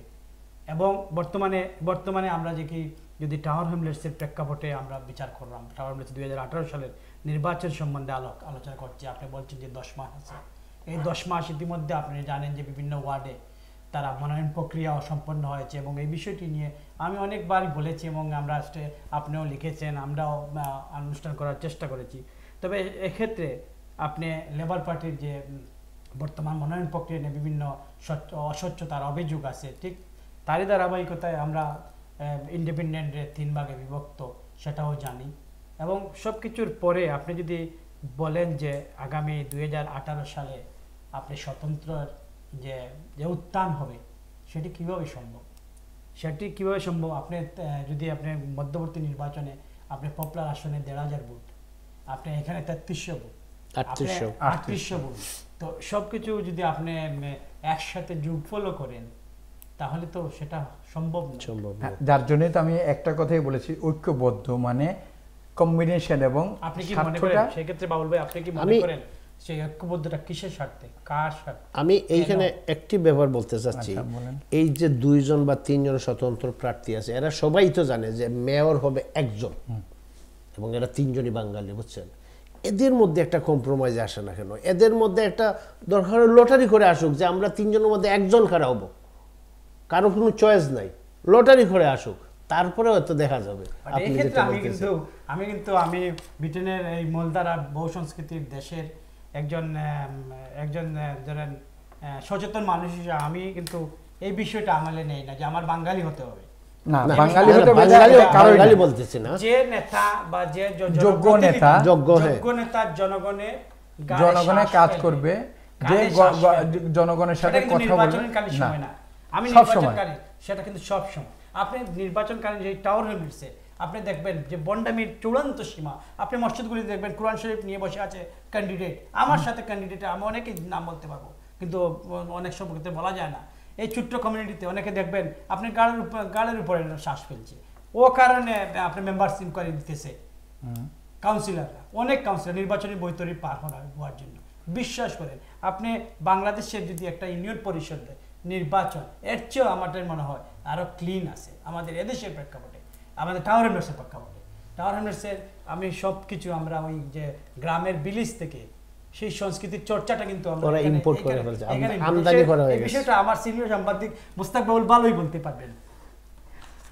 না, বলার তো এখানে অনেক কিছু আছে, কিন্তু বলা যেমন বাবু যেভাবে উপস্থাপন করলো যে বাঙালি আসতে পারবে না, বাঙালি আসা বাঙালি বলে না, কারণ এখানে তো রেজের কোনো কথা না, ভালো যে কাজ করবে, কারণ টাওয়ার হ্যামলেটসটা শুধু বাঙালি না, কেন বাঙালি 33%। না, আমি বাঙালি ওই ক্ষেত্রে বলছি যে আমরা তো আলাপ করতেছিলাম যে 3 জন স্বতন্ত্র প্রার্থী আছে, 3 জনই বাঙালি। না, আমিও বলবো 3 জনই যোগ্য, কিন্তু 3 জন আসলে তো আপনারা একজনও মেয়র হতে পারবেন, একজনও মেয়র হতে পারবেন না। হয়তো 2 জন ফেল করবেন, একজন আসবেন, কিন্তু না 3 জন থেকে যদি একজন আসেন, আর তখন আপনার কনজারভেটিভের সাথে লেবার পার্টি আসবে, তাহলে তখন আপনার প্যারালাল 1-1-1, একজন ডিফেন্ডার, একজন মিডফিল্ড, একজন স্ট্রাইকার। গোলকিপার হিসেবে তখন থাকবে, গোলকিপার হিসেবে থাকবে আপনার জনগণ। জনগণ থেকে তখন দেখবে যে ডিফেন্ডার স্ট্রং না, মিডফিল্ড স্ট্রং না, স্ট্রাইকার স্ট্রং। তখন বাবুল ভাই, এক্ষেত্রে যদি আমি আপনি মূলধারার রাজনীতিতে বলেন যে আপনি অনেকে বলেন, অনেক ইন্টারভিউ দিচ্ছেন, অনেকে সাক্ষাৎকারে বলেন যে আমি মূলধারা যদি একটি দলের সাথে আমি সম্পৃক্ত থাকি বা দলের অভ্যন্তরে, কিন্তু আমি আমার মাইনরিটির কথা বলতে পারবেন না। যদিও বিভিন্ন পার্টিতে মাইনরিটির বিষয়টি কিন্তু এথনিক মাইনরিটির বিষয় সুস্পষ্টভাবে সংবিধানে লিপিবদ্ধ আছে এবং একজন রাজনৈতিক কর্মী হিসেবে এবং সচেতন মানুষ হিসেবে এভরিবডি জানে। কিন্তু এক্ষেত্রে আপনি এই যে মূলধারা বা থেকে ছিটকে পড়ার যে প্রবণতা, টাওয়ার হ্যামলেটসে বিশেষ করে টাওয়ার হ্যামলেটসে মূলধারা থেকে ছিটকে পড়ার যে একটা গত 7-8 বছর হবে, সম্ভবত 7-8 বছর হবে যে একটা ধারা, সেই ধারাটা কেন আপনি মনে করেন? এই প্রসঙ্গে বলতে গেলে তখন আরেকবার পিছনে যাই, যে গত নির্বাচনের ঠিক 2 সপ্তাহ আগে সাবেক লিবডেম নেতা টিম ফেরান একটা এথনিক মাইনরিটি প্রতিনিধি হিসেবে আমি তার একটা প্রেস কনফারেন্স অ্যাটেন্ড করেছিলাম। তাকে একটা প্রশ্ন করেছিলাম যে একসময় আজ থেকে 2 যুগ আগে লিবডেম শাসন করত টাওয়ার হ্যামলেটস, এখন নাই কেন? সে সরাসরি উত্তর আমাকে দিয়েছিল যে বর্তমানে nationally Lib Dem is very unstable. তা আমরা যার জন্যে টাওয়ার হ্যামলেটে চোখ দিচ্ছে না। কেন দিচ্ছে না? যে উই নো দ্যাট টাওয়ার হ্যামলেটে গেলে আবার সজোরে আঘাত দিতে হবে, কারণ দ্যাট লেবারের ঘাঁটি। লেবারের আগের পিটার শো যতদিন বেঁচে ছিলেন উনি এমপি হিসাবে, অতএব এটা বাঙালির ঘাঁটি। সে বলল যে আমার আগে ন্যাশনালি আমি চোখ দিয়ে পরে ওখানে যাব। অতএব মূলধারার রাজনীতি হচ্ছে একটা বড় জিনিস। মূলধারা থেকে ছিটকে গেলে, মূলধারা থেকে কিন্তু আর বাঙালিকে ছিটকে দেওয়া হচ্ছে মাঝে মাঝে। সেই বিষয়টি আমি আপনাকে জানতে চাইছিলাম যে আপনি মূলধারা থেকে ছিটকে পড়ার যেটা প্রবণতা, সেটা কিন্তু টাওয়ার হ্যামলেটসে কেন? এবং এই ক্ষেত্রে না টাওয়ার হ্যামলেটসেই শুধু এটা প্রতিযোগিতা। কয়দিন আগে হোয়াইটচ্যাপল ওয়ার্ডে বাই ইলেকশন হয়েছিল একটা, ঠিক আছে, শাহেদ আলীর যে সিটটা। এখানে সিলেকশন প্রসেসে গিয়ে আমরা সবাই জানি, এখানে লম্বা আলাপ না করলে হবে যে বাঙালি প্রতিযোগিতা করতে গিয়ে লেবার থেকে ভিক্টোরিয়া ওবাজি অন্য একজন ক্যান্ডিডেটকে দেওয়া হয়েছে। এখানে কিন্তু কৃষ্ণাঙ্গ বা শ্বেতাঙ্গ অধ্যুষিত এলাকা না, এখানে তখনই সবাই বুঝে গেছিল যে ওর নাম কি, শাফি, তার বিজয় নিশ্চিত। ঠিক তেমনিভাবে এখন টাওয়ার হ্যামলেটে কিন্তু বাঙালির রেজাল্ট কমে যাচ্ছে। চলে যাই আমরা আরও ওইদিকে সুইন্ডেনের দিকে, সোলসবাড়ি বাঙালি মাত্র 117 জন বাঙালি থাকে। সেখান থেকে গত 2 টার্মে কনজারভেটিভের সব থেকে হাইয়েস্ট ভোট নিয়ে সিটি ওয়ার্ডে বাঙালি কাউন্সিলর, যে ছেলে আগে থাকতেন ব্রিকলেনে চিকসন স্ট্রিটে, সে এখন সেখান থেকে সর্বোচ্চ ভোট নিয়ে কনজারভেটিভের বাঙালি কাউন্সিলর। আমরা চলে যাই কাউন্সিলর শামসুল ইসলাম, ওনার জায়গাটা আমি মনে করতে পারছি না, উনিও কনজারভেটিভের, ঠিক লন্ডনের বাইরে। আমরা যাই ইয়েতে কি বলে ওল্ডহামে, আমরা যাই বার্মিংহামে, সেখানে কিন্তু বাঙালি স্লোলি বের হয়ে আসতেছে। আর যেখানে আমরা টাউনের বাঙালি বেশি থাকি সেখানে কেন এই প্রতিযোগিতাটা সবার প্রতি শ্রদ্ধা রেখেই বলবো, এটা একটা অসুস্থ প্রতিযোগিতা। বাবু স্বীকার করবে কিনা জানি না, এটা অসুস্থ প্রতিযোগিতা, যার কারণে আমরা মূলধারা থেকে ছিটকে যাচ্ছি, ইন্ডিপেন্ডেন্ট হচ্ছি, স্বতন্ত্র হচ্ছি। কিন্তু স্বতন্ত্র হয়ে এবার তো স্বতন্ত্র এখন মনে হয় কত ছিল, গতবারে 17 জন, তাই না? 17 জন থেকে এবারের পরিষ্কার বলবে যে এবার কয়জন আসতে পারবে। আপনার কাছে একটা প্রশ্ন, এটা কি মনে করেন আপনি যে জর্জ গালওয়ে কিন্তু এই টাওয়ার হ্যামলেট এই স্বতন্ত্র ইয়েটা সৃষ্টি করেছে? না, সে তো একটা পার্টি করে দিয়ে গেছিল, রেসপেক্ট পার্টি, এবং এইটাই তো পরবর্তীতে তার পরবর্তীতে লুৎফর রহমান সাহেব আসছিলেন। লুৎফর রহমান সাহেব কোন একটা ভিন্ন প্রেক্ষাপটে, এর আগেও আপনি যদি এদেশের আমরা যে আলতাফ আলীর মরার পরে ৭৮-এর পরবর্তী সময়ে আমরা যদি নুরুল ইসলাম স্বতন্ত্র ইসলাম ভাই বা আশিক আলী সাহেব লেবার থেকে আজকে 40 বছর আগের প্রথম বাঙালি কাউন্সিলর। অন্য ক্ষেত্রে কিন্তু আপনি বলছে অনেক ক্ষেত্রে কিন্তু মানুষ প্রতিবাদের অংশ হিসাবে প্রতিবাদ কিন্তু সবসময় হয় না, এবং সবসময় আপনি একই দ্বারা প্রবাহ করে, কিন্তু নতুন প্রজন্ম কিন্তু সব ইস্যু সবসময় একটা ইস্যু বেঁচে যায়। যদি মনে করেন এখন অনেকে বলতেছে যে এখানে বর্ণ বৈষম্যের বিষয়টি আসছে, ইনস্টিটিউশনাল রেসিজমের বিষয়টি আসছে, কিন্তু এই ক্ষেত্রে কিন্তু পিটার শো যদি এই কমিউনিটির একজন অভিভাবক হতে পারে, আপনি মুরব্বী বা যদি আমাদের আগের শ্রেণী তাদেরকে জিজ্ঞাসা করেন পিটার শো এমপি, তা আমার মনে হয় বাবার পরেও মনে হয় পিটার শোর স্থান এই দেশে এই টাউন হল বাঙালি বন্ধু বলা হতো পিটার শোকে।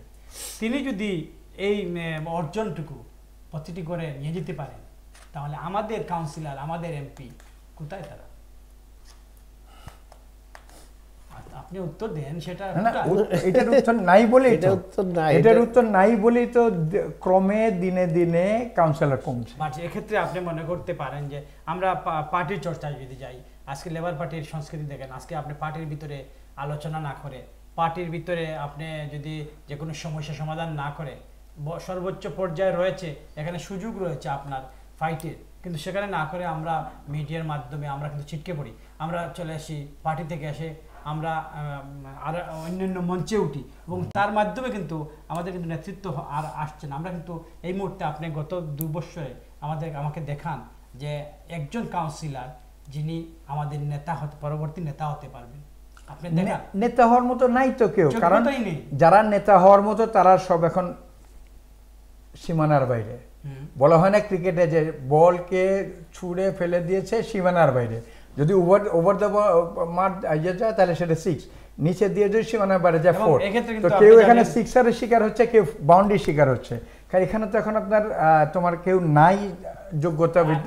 কিন্তু নতুন প্রজন্ম যারাই আসে, আপনি সাবেক স্পিকার মিজান দেখেন, মিজানের মতো ছেলেরা আজকে রাজনীতিতে নেই, কারণ এরা তো এই প্রজন্মের এখানে জন্ম গড়ে ওঠা, তাদেরকে রাজনীতি করতে দেওয়া হয়নি, তাদেরকে কিন্তু ওই পার্টি পলিটিক্সের কারণে এই টাওয়ার এমলেটসের অসুস্থ প্রতিযোগিতার কারণে কিন্তু এরা চিটকে পড়েছে। আগে সাবেক হুইপের নাম কি, এদেশে জন্ম এবং বেড়ে ওঠা ব্রিকলিনের, উনি বউ ওয়েস্টের কাউন্সিলর ছিলেন, আমার নামটা এই মুহূর্তে মনে হচ্ছে না। এদের মতো কিন্তু শার্প মাইন্ডেড, এবং এদেরকে দেখে কিন্তু নতুন প্রজন্ম এই রাজনীতিতে আসে না। ওয়েল স্পোকেন বা ইয়াং জেনারেশন, তাদেরকে সরানো কিন্তু একটা হিসাব করি একটা ছক এঁকে, এরকম ছক এঁকে বার করে দেওয়া হচ্ছে। আপনি আব্দুল্লাহর কথা দেখেন, আব্দুল্লাহ মতিউজ্জামান মতো না, আব্দুল্লাহর মতো দেখেন। আপনি যদি টাওয়ার হ্যামলেটসের বর্তমান কিন্তু তারা শর্ট লিস্টেড এবং লং লিস্টেড ইতিমধ্যে সম্পূর্ণ করেছে, এটি পার্টির একটি প্রক্রিয়া, তার থাকতেই পারে, সেটা আমার বলার নাই। একজন সচেতন, সেখানে আব্দুল্লাহর মতো অনেকেই নাই যাদেরকে বলা হয়েছে। আপনি লিস্ট 100-100 জনের লিস্টে দেখবেন অযোগ্যদের লাইন এখানে, কারণ এরা আপনার ওই জি হুজুরের দল।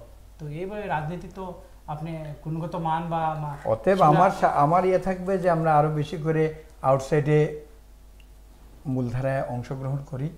টাওয়ারহামলেটি শুধু আমাদের রাজনীতির জায়গা না, টাওয়ারহামলেটি বাঙালি একসময় থাকতো, এখন শুধু টাওয়ারহামলেট বেস না, নিয়মে কাউন্সিল আছেন বাঙালি, ক্যামডেনেও আছেন, লন্ডন থেকে বাইরে গেলে বহু আছেন। তো অতএব আমাদের প্রয়োজন এখন নেতৃত্ব তৈরি করতে হলে আরও বেশি বেশি অংশগ্রহণ করা, আর বেশি বেশি অংশগ্রহণের মাধ্যমে মূলধারা রাজনীতিতে সম্পৃক্ত হয়ে আরও বেশি অ্যাক্টিভ হওয়ার পরে, যেমন এর মধ্যে কনজারভেটিভ পার্টির চেয়ারম্যানের একটা ইন্টারভিউ করেছিলাম আমি, এবং জুবার ভাই ছিল প্রেস ক্লাবের বর্তমান সাধারণ সম্পাদক।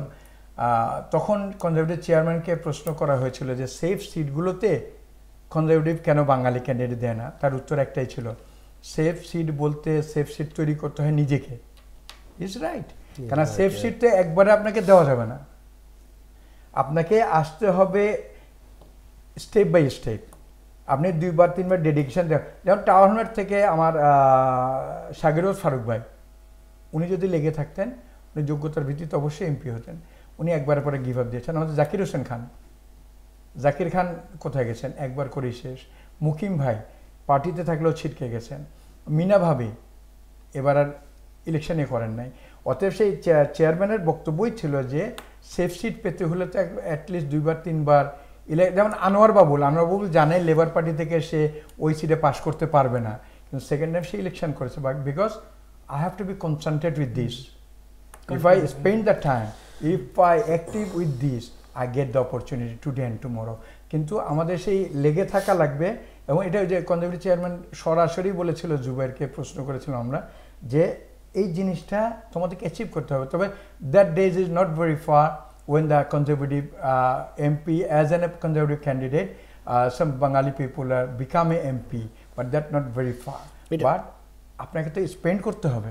এটা ঠিকই আছে, আপনি যেটা বলতেছেন যে সেফ সিট বলতে সেফ, আপনি নিজে থাইকা নিজেকে তো সেভ করতে হবে, নিজে সেভ করে পার্টিতে আগান, আপনি একদিন হয়ে যাবেন। এটাতে বাঙালি লাগবে না যে আপনি বাঙালি এলাকায় হতে হবে। আনোয়ার বাবুল মিয়া জানেন, ব্যারিস্টার আনোয়ার বাবুল, যে সে যে সিটে সেখানে কনজারভেটিভ চেয়ারম্যানের সিট, সেটা সে পাস করবে না, কিন্তু সে জানে 2 বার 3 বার 4 বারের পরে তাকে লেবার এক জায়গায় সেফ সিটে নিয়ে যাবে। রাইট, অসংখ্য ধন্যবাদ আপনাদেরকে আমাদের ARB 24 এর অনুষ্ঠানে যোগদান করার জন্য। সুপ্রিয় দর্শকবৃন্দ, আমরা আমাদের সময় শেষ হয়ে গেছে, আমরা এখন চলে যাব। দেখা হবে আগামী সপ্তাহে আমাদের উইকলি নিউজ ডিসকাশন অনুষ্ঠানে। আবারও 2 জন নতুন আমন্ত্রিত মেহমান নিয়ে আপনাদের সামনে আসবো ইনশাআল্লাহ। এ পর্যন্ত সুখে থাকুন, ধন্যবাদ।